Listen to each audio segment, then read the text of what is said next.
ஒரு சப்ஸ்கிரைப் மட்டும் பண்ணிவிட்டு பாருங்கள். வானதி இருந்துக்கிட்டு நாங்கள் கூட ஒரு கையை காலை உடச்சி மண்டையை உடச்சிட்டு போகிறேனவோ நினச்சிட்டு போய் பார்த்தா ஒரு நம்ம காலை பிடிச்சி கெஞ்சிட்டு இருக்காரு. பார்க்கும்போது எனக்கே ரொம்ப பாவமாக போச்சு அப்படின்றாங்க. என்னப்பா சொல்கிற அப்படின்னோடனே, ஆமாண்ணே எனக்கே ரொம்ப கஷ்டமாயிருச்சு. அவர் காலை பிடிச்சி கெஞ்சிட்டு இருந்தார். காசு கொடுக்குற வரையும் காடை விடவே இல்லையே அவர் அப்படின்னாங்க. வானதி இதெல்லாம் எதுக்கு சொல்லிட்டு இருக்கு, கம்முன்னு இரு, நான் என்ன உண்மையை தானே சொல்கிறேன், நீ கொஞ்ச நேரம் இரு, எல்லாருக்கும் தெரியணும்ல அப்படின்னு சொல்லிட்டு வானதி எல்லாமே லூஸ் மாதிரி வளரிட்டு இருக்காங்க. சரி நீ சொன்னதெல்லாம் பொதுவாக நம்ம போகலாமா அப்படின்னு சொல்லிட்டு, சரி ப்ரோ நான் நாளைக்கே வரேன் நீலா அப்படின்னு சொல்லிட்டு அவங்க அங்கேருந்து கூட்டின்னு போயிடுவார் பாண்டி. எதுக்கு நீ எல்லாத்தையும் சொல்லுமா, கோவமாக இருக்கியா, இப்போ நீ உண்மையாக தானே சொன்னேன் அந்த மாதிரி கேட்க சொல்கிறாங்க. எதுக்கு அதெல்லாம் சொல்லணும், இப்போ அதெல்லாம் அவன் தெரிஞ்சால் எவ்வளோ கஷ்டப்படும் அவங்களுக்கு. நிலாவுக்கு பார்த்தியா எவ்வளோ கஷ்டப்படும் அவங்களுக்கு, நீ சோழனே சொல்லி இருக்க மாட்டான், நீ எதுக்கு சொல்கிற அப்படின்ற மாதிரி திட்ட ஆரம்பிச்சிடறாங்க. எதுக்கு இப்போ நீ இவ்வளோ கோவப்படுற, இப்போ நான் என் வீட்டு விஷயத்தை இனிமேல் நான் அவங்ககிட்ட சொல்லவே மாட்டாமல் இதுக்கு முன்னாடி அப்படியே நீ எல்லாத்தையும் சொல்லிட்டேன் அப்படின்றாங்க. உன் வாயை கண்ட்ரோலே பண்ண முடியறதில்ல, இப்போ இதெல்லாம் சொல்லவே தேவையில்ல, அவங்களுக்கு எவ்வளோ மனசு கஷ்டம் ஆகும், அவங்க முன்னாடி எவ்வளோ கெத்தாக இருக்கணும்னு நான் நினைப்பேன், இப்போ காலை பிடிச்சதை போய் சொன்னேன்னா என்ன ஆகும் அப்படின்ற மாதிரி சொல்கிறாங்க. என்ன இப்போது நான் சொன்னது தப்பு அப்படின்றாங்க. தப்பா, நீ சொல்கிறது எல்லாமே தப்பு தான், இப்போ நானே ஒரு விஷயம் யாரோ காலில் விழுந்தேன் ஆனால் உங்ககிட்ட நான் சொல்லவே மாட்டேன், அது இப்படி தான் இருக்கணும் அப்படின்னு சொல்லிட்டு சொல்கிறாங்க. சரி சாரி அப்படின்னு சொல்லிட்டு சொல்கிறாங்க. நான் வேணால் ஒரு ஜோக் சொல்லிட்டு வா, எது அந்த டாக்டர் சொன்ன ஜோக்கா, நான் டாக்டர் சொன்ன ஜோக்கு தான் ஆனால் நல்லா இருக்கும், இன்னும் ஒரு ஜோக்கும் வேணாம், அப்போ நீ ஏன் டாக்டரை பற்றி பேசினாவே ரொம்ப பொசசிவ் ஆகுற அப்படின்றாங்க. நான் அப்படியெல்லாம் ஒன்றும் ஆகலையே அப்படின்றாங்க. நீ ஆகுற, நான் வேணால் ஃபோட்டோ பிடிச்சி காமிக்குவா அப்படின்னு சொல்லிட்டு அவங்க பேசிட்டே இருக்காங்க. நீ ஃபஸ்ட்டு ஏறுவா, கடை முன்னும் டைம் ஆகுது அப்படின்னு சொல்லிட்டு சொல்கிறாங்க. சரி போகலாம் எது அப்படின்னு சொல்லிட்டு அங்கேருந்து நீ பொசசிவ் ஆகுற அப்படின்னு சொல்லிட்டு அவங்களும் அங்கேருந்து போயிடுறாங்க.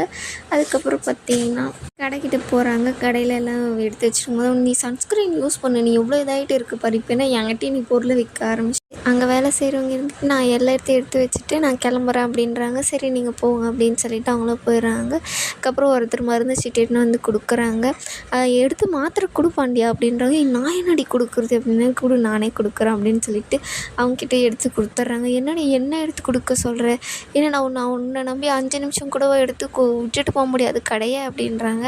ஏன்டி இந்த பென்சில், இந்த சாக்லேட்டு, இந்த சோப்பு விற்கிறதுனா பரவாயில்ல, மாத்திரை விஷயம்லாம் எனக்கு எப்படி தெரியும் அப்படின்றாங்க. இல்லை கற்றுக்கோ பாண்டியா அப்படின்னு சொன்னோடனே பார்த்திங்கன்னா டாக்டர் வந்து வெளியே வராரு.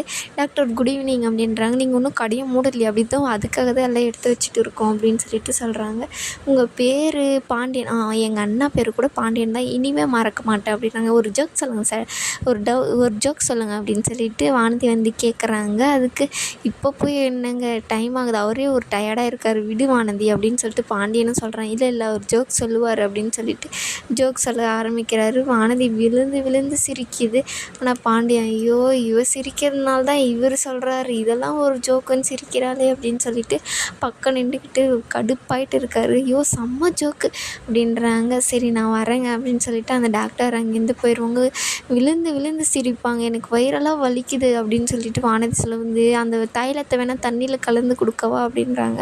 அதெல்லாம் அது குடிச்சு நான் வாய் வந்து சாகவா அப்படின்றாங்க. பின்ன என்னடி அப்படின்னா, நீ சொன்னதுக்காக சிரிக்கலாம், ஆனால் டாக்டர் பயங்கரமாக ஜோக் பண்ணுறாரு, அவர் என்ன பட்டிமன்றம் மாதிரி நடத்துகிறாரு, வீட்டுக்கு போகிறவரை நிறுத்தி ஜோக் சொல்லுங்கள் அதை சொல்லுங்கன்னு சொல்லிட்டு அவரை டார்ச்சர் பண்ணிகிட்டு இருக்கு அப்படின்றாங்க. இல்லை பாண்டியா செம்மையாக ஜோக் சொல்கிறாரு, இதை நினச்சி நான் நாளைக்கு வரை சிரிப்பேன் அப்படின்றாங்க. ஐயோ இவகிட்ட மாட்டிக்கிட்டு என்னால் முடியல அப்படின்னு சொல்லிட்டு இருக்காங்க. அதுக்கப்புறம் பார்த்திங்கன்னா நிலா வந்து சோழனுக்கு ஃபோன் பண்ணுறாங்க. எங்கே இருக்கீங்க, என்ன பண்ணுறீங்க அப்படின்னு சொல்லிட்டு, வீட்டுக்கு தான் வந்துட்டு இருக்க நிலா அப்படின்னு சொல்கிறாங்க. அந்த காசு கொடுத்துட்டாங்கல்ல அப்படின்றாங்க. அதெல்லாம் கொடுத்துட்டாங்கன்னா வந்துட்டு இருக்கேன், ஏதோ பிரச்சனை பண்ணி கேட்டவொடனே கொடுத்துட்டாங்களே அப்படின்றாங்க. அதெல்லாம் ஒன்றும் இல்லை, கேட்டவொடனே கொடுத்துட்டாங்க அப்படின்னு சொல்லிட்டு அவர் வந்துட்டு இருக்காரு. சரி வை நான் வரேன் அப்படின்னு சொல்லிட்டு சொல்கிறாங்க. அதுக்கப்புறம் வீட்டுக்கு வந்துடுறாங்க. நிலா வந்து அவங்க அம்மா கிட்டே பேசிகிட்டு இருக்காங்க. சோழன் வந்துட்டாரு, நான் அப்புறமா பேசுகிறேன், ஏன்டி சோழன் வந்தால் என்ன பேசு நீ அப்படின்னு சொல்லிட்டு சொல்கிறாங்க. அதுக்கு அவங்க உள்ளே போயிடுவாங்க. அதுக்கப்புறம் சோழன் வந்து டிவி எடுத்துன்னு வருவார். எல்லோரும் ரொம்ப சந்தோஷப்படுவாங்க. செம்மண்ணே ஒரு சூப்பராக இருக்குண்ணே, சர்ப்ரைஸ் பண்ணிட்டியே, பட்ஜெட் போட்டு வாங்க முடியாத நீ ஒரு நிமிஷத்தில் போய் வாங்கிட்டு வந்துட்டியே அப்படின்னு சொல்லிட்டு சொல்கிறாங்க.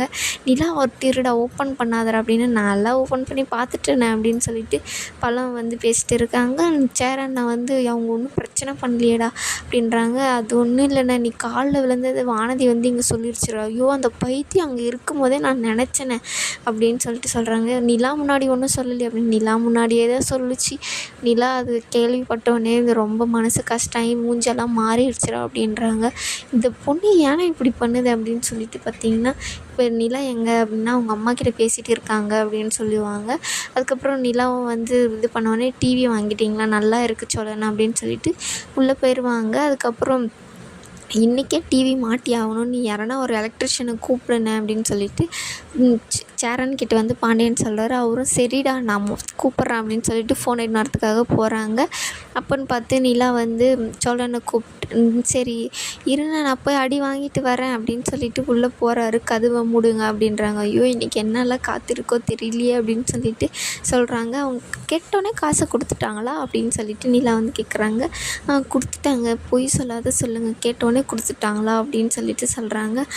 கொடுத்துட்டாங்க அப்படின்னு சொல்லிட்டு இதோட இந்த எபிசோட முடியுது.